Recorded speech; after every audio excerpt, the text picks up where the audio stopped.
김혜성의 방망이가 팀에 짜릿한 역전승을 안겼습니다. 이날 김혜성은 어떻게 팀을 구했고 다저스는 왜 쉬운 길을 어렵게 돌아가야만 했는지 이날 자세한 경기 내용 지금 바로 알아보겠습니다. 다저스와 파드리스의 시리즈 3차전 한국 시간 6월 20일 다저 스타디움입니다. 시리즈 수입이라는 기분 좋은 목표를 앞둔 가운데 오랜만에 선발 라인업에 이름을 올린 김혜성. 그가 배정받은 타수는 8번 타자, 포지션은 중견수였습니다. 로버츠 감독의 이 결정은 명확한 메시지를 담고 있었죠.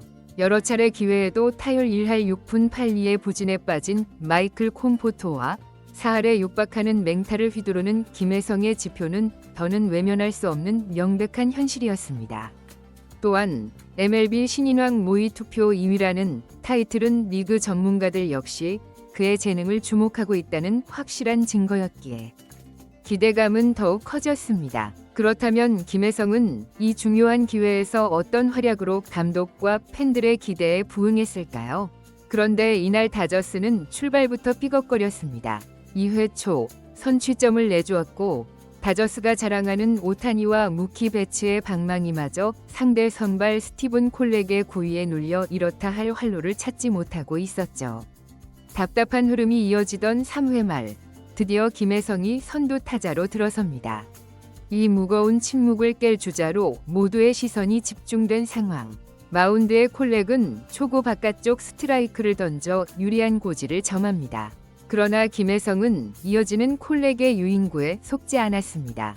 2구째 바깥쪽 스위퍼를 침착하게 골라냈고 3구째 몸쪽으로 파고드는 패스트볼마저 지켜봅니다. 콜렉이 바깥쪽과 몸쪽을 오가며 필사적으로 타이밍을 뺏으려 했지만 김혜성의 눈은 이미 기계처럼 스트라이크 존을 그리고 있었습니다. 순식간에 카운트는 3앤1. 투수를 코너에 몰아넣으며 타석의 주도권을 가져온 김혜성. 그리고 5구째 완벽하게 골라냈다고 판단한 바깥쪽 커터. 김혜성은 볼넷 직감한 듯 1루로 향하려 했지만 주심의 콜은 스트라이크였습니다. 다저 스타디움의 관중석에선 아쉬운 탄식이 터져나왔고 현지 중계진조차 고개를 갸우뚱거릴 만큼 빠진 듯한 공이었죠. 이 판정 하나가 타석의 모든 구도를 바꿔놓았습니다. 6구째 커터를 파울로 버텨냈지만 이미 불리한 상황. 결국 7구째 몸쪽으로 깊게 파고드는 패스트볼을 그저 지켜볼 수밖에 없었죠.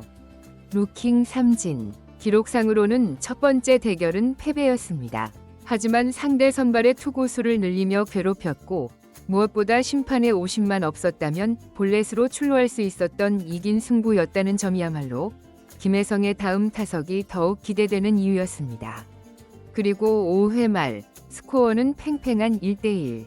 1루 상황에서 두 번째 타석에 들어섭니다. 다시 찾아온 기회. 경기 전체의 흐름이 걸린 중요한 순간이었죠. 마운드에는 여전히 스티븐 콜렉. 첫 타석에서 7구나 던지게 만들었던 김혜성을 상대로 파드리스 배터리는 더는 긴 승부를 원치 않는 듯 보였습니다. 몸쪽 커터와 바깥쪽 슬라이더로 빠르게 카운트를 잡은 뒤 3구째 몸쪽 싱커로 승부를 걸어옵니다. 하지만 콜렉의 3구째 몸쪽 싱커는 완벽한 실투였죠. 첫 타석 몸쪽 승부의 아쉬움을 기억하고 있었다는 듯 김혜성의 방망이가 벼락같이 돌아갑니다. 쭉 뻗어나간 타구는 원바운드로 우측 담장을 그대로 넘어가 버립니다. 인정 2루타. 자동으로 주자가 2베이스씩 진루했지만 타구의 질만 놓고 본다면 타점이 기록되지 않아 아쉬울 정도로 좋은 타격이었습니다. 콜렉의 승부수를 완전히 무너뜨리는 힘과 기술이 결합된 한 방이었죠. 이제 상황은 1-4-2, 3루. 다저스에게 절호의 역전 찬스가 찾아옵니다. 그리고 타석에는 9번 타자 오스틴 반스. 잡아당긴 타구는 깨끗한 우전 안타로 이어집니다. 3루 주자 에드먼이 여유있게 홈인. 그리고 2루 주자 김혜성 역시 빠른 발로 홈플레이트를 밟으며 득점을 올립니다. 스코어 3대1. 다저스가 경기를 뒤집습니다. 중계진은 방금 김혜성의 플레이에 대해 막혔던 공격의 혀를 꿰뚫는 2루타로 득점권 상황을 만들어냈을 뿐만 아니라 이어진 후속타의 평범한 주자였다면 3루에서 멈췄을지도 모를 상황에서 홈을 파고드는 특급 주루로 역전 득점을 완성시켰다는 점에 주목했습니다. 공격의 시작과 끝에 모두 김혜성이 있었다는 것이죠. 또한 상대의 전략을 완벽히 역이용했다는 점에 주목했습니다. 파드리스 배터리는 첫 타석의 기억을 바탕으로 몸쪽 빠른 공으로 윽박지르려 했지만 김혜성은 그 공을 기다렸다는 듯이 장타로 연결했다는 설명입니다. 이는 로버츠 감독이 그를 라인업에 포함시킬 수밖에 없는 이유, 즉 컨택과 파워, 그리고 스피드까지 갖춘 다재다능함이 어떻게 팀 승리에 기여하는지를 단적으로 보여준 장면이었습니다. 스코어 여전히 3대1, 다저스가 리드를 잡고 있는 7회 말.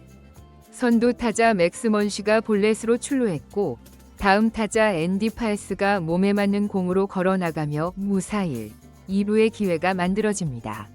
이후 토미 에드먼의 타구가 아쉽게 직선타로 잡히며 아웃카운트가 하나 올라갔지만 여전히 1-4-1, 2루 경기의 쇠기를 박을 수 있는 절호의 기회였습니다. 그리고 타석에는 오늘 이미 경기의 흐름을 바꾼 주인공 김혜성이 들어설 차례였죠. 바로 그 순간 위기를 느낀 파드리스 벤치가 먼저 움직입니다. 마운드에 콜렉을 내리고 좌완 스페셜리스트 완디 페랄타를 올립니다. 김혜성을 상대하기 위한 명백한 저격 등판이었죠.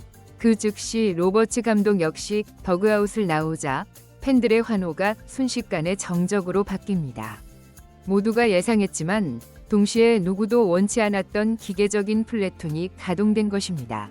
김혜성 대신에 베테랑 우타자 키케 에르난데스가 대타로 기용됩니다. 물론 좌타자에게 까다로운 좌완 투수가 등판했을 때 우타자를 내는 것은 현대 야구의 정석적인 운영입니다. 하지만 이는 김혜성에게 적용되는 이야기는 아니죠.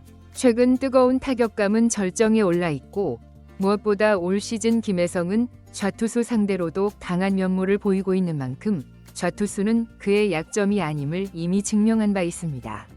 뜨겁게 달아오른 선수의 타격감과 흐름보다 좌우 상성이라는 데이터를 우선한 로버츠 감독의 너무나도 아쉬운 선택이었죠. 김혜성 대신에 타석에 선 키케는 페랄타를 상대로 6구까지 가는 끈질긴 승부를 펼쳤습니다. 하지만 그의 타구는 우익수 정면으로 향하며 그대로 아웃되고 마네요. 결과적으로 이닝은 추가 득점 없이 마무리되면서 로버츠 감독의 선택은 결국 팀의 공격 흐름을 스스로 끊어버린 악수가 되고 말았습니다. 사실 로버츠 감독의 플래툰 운영에 대한 의문이 더욱 커지는 데에는 또 다른 이유가 있는데요. 김혜성의 대타로 나선 키케 에르난데스의 침묵이 이번 한 번이 아니라는 사실이었죠. 지난 세인트루이스와의 경기에서도 비슷한 상황. 김혜성 대신에 타석에 들어선 키케는 초구에 힘없는 땅볼로 물러나며 공격의 흐름을 끊었던 전례가 있었기 때문입니다. 상황이 반복되자 현지 팬 커뮤니티와 SNS에서는 로버츠 감독의 선택에 대한 비판 여론이 들끓기 시작했습니다. 뜨거운 타격감을 자랑하는 젊은 선수를 벤치에 앉히고 결과로 증명하지 못하는 베테랑을 고집하는 이유를 이해할 수 없다는 것이 팬들의 공통된 목소리였죠. 이는 단순히 한두 번이 대타 실패를 넘어 김혜성이라는 최고의 카드를 제대로 활용하지 못하는 벤치의 경직된 운영에 대한 근본적인 의문으로 번진 것이죠. 그렇게 더 큰 점수 차로 달아날 수 있었던 최고의 기회를 놓친 다저스. 이 선택이 과연 경기 막판 어떤 변수로 작용하게 될까요? 카메라도 더그아웃에 앉아있는 김혜성을 비추며 로버츠 감독의 결정에 대한 의문을 품었습니다. 아니나 다를까 추가 득점에 실패한 다저스는 9회 초 파드리스의 끈질긴 반격에 결국 3대3 동점을 허용하며 다 잡았던 경기를 다시 원점으로 돌려놓고 맙니다. 김혜성을 내리고 공격의 흐름을 끊었던 그 결정이 만들어낸 불필요한 위기였죠. 패배의 그림자가 드리우던 9회 말 팀을 구한 것은 윌 스미스였습니다. 극적인 끝내기 솔로 홈런이 터지며 길었던 승부의 마침표를 찍었습니다. 최종 스코어 4대3. 다저스가 시리즈 수입에는 성공했지만 스스로 경기를 어렵게 만든 찜찜한 뒷맛을 남긴 진땀승이었죠. 한편 이날 경기 2타수 1안타 1득점을 기록한 김혜성은 타율 3할 8푼 6리, OPS 0.984를 가리키며 여전히 뜨거운 타격감을 과시하고 있습니다.